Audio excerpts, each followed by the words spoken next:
আসসালামু আলাইকুম বন্ধুরা, আশা করি সবাই খুব ভালো আছেন। আমি আলহামদুলিল্লাহ ভালো আছি। তো আমি আজ লাউ শাক দিয়ে 2 ধরনের রেসিপি করব। আমি এখানে লাউ শাক বেছে নিচ্ছি। তো লাউ শাকের ডগাগুলি আমি আলাদা করে নেব আর বাকি শাকগুলি ভাজি করব।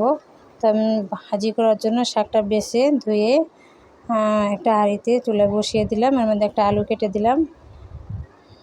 তোমার লাউ শাক সিদ্ধ হয়ে গেছে। এবার আমি পেঁয়াজ রসুন ফোড়ন টেলে এর মধ্যে সিদ্ধ করা শাকগুলি দিয়ে দেব। আমি ফোড়নের সাথে ভালো করে নেড়েচেড়ে শাক মিলিয়ে নেব। তো আমার শাক ভাজি করা হয়ে গেছে। শাক ভাজিটা নামিয়ে নেব। শাক ভাজি নামানোর পর আমি লাউয়ের ডগা দিয়ে তরকারি রান্না করার জন্য মাছ ভেজে নিলাম। এর সাথে একটা আলু ভেজে নিলাম। তো আমি তরকারি রান্না করার জন্য এখানে পেঁয়াজটা ভেজে নিয়েছি। এর মধ্যে দিয়ে দিলাম পেঁয়াজ রসুন বাটা, পরিমাণ মতো মরিচের গুঁড়া। এবার দিয়ে দেব হলুদের গুঁড়া,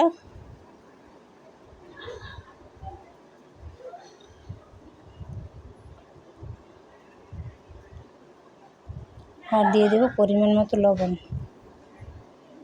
এবার আমি একটু পানি দিয়ে মশলাটাকে ভালো করে কষিয়ে নেব। তো বন্ধুরা, এখনও আমার চ্যানেলটি যারা সাবস্ক্রাইব করেননি, অনুরোধ রইল আমার চ্যানেলটি সাবস্ক্রাইব করবেন, সেই সঙ্গে লাইক করবেন, শেয়ার করতে ভুলবেন না, আর পাশে থাকা বেল বাটনটি ক্লিক করে নেবেন। তো আমার মশলা কষানো হয়ে গেছে। এবার আমি ধুন্দুল তরকারি কেটে ধুয়ে রেখেছিলাম, ধুন্দুল তরকারি দিয়ে দিলাম। এবার মশলার সাথে ভালো করে নেড়েচেড়ে কষিয়ে নেব। ধুন্দুল তরকারি আর লাউয়ের ডগা বেশিক্ষণ জাল করতে হয় না, অল্প জাল করলেই সিদ্ধ হয়ে যায়। তো আমার ধুন্দুল তরকারিটা ঢাকনা দিয়ে আর একটু কষিয়ে নেব।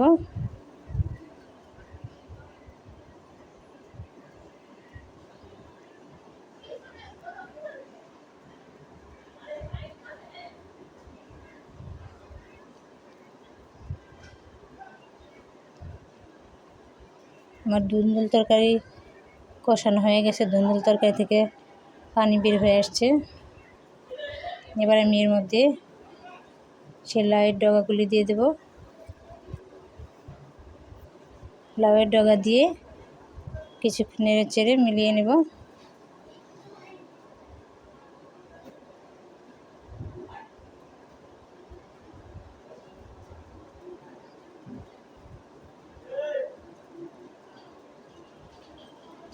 তো আমার লাউ তরকারি কষানোর পরে এর মধ্যে ভেজে রাখা মাছ ও আলু দিয়ে দিলাম। এবার ঢাকনা দিয়ে ঢেকে আর কিছুক্ষণ রান্না করে নেব, বেশিক্ষণ সিদ্ধ করতে হবে না। তো শাক থেকেও পানি বের হয়ে আসছে। আমার তরকারি রান্না হয়ে গেল। আমি লাউ দিয়ে আজকে 2 ধরনের তরকারি রান্না করলাম। তো আমার আজকে রেসিপি কেমন হলো কমেন্টসে জানাবেন। আবার ফিরে আসবো নতুন কোনো রেসিপি নিয়ে। সে পর্যন্ত আপনারা ভালো থাকবেন। আল্লাহ হাফিজ। আসসালামু আলাইকুম।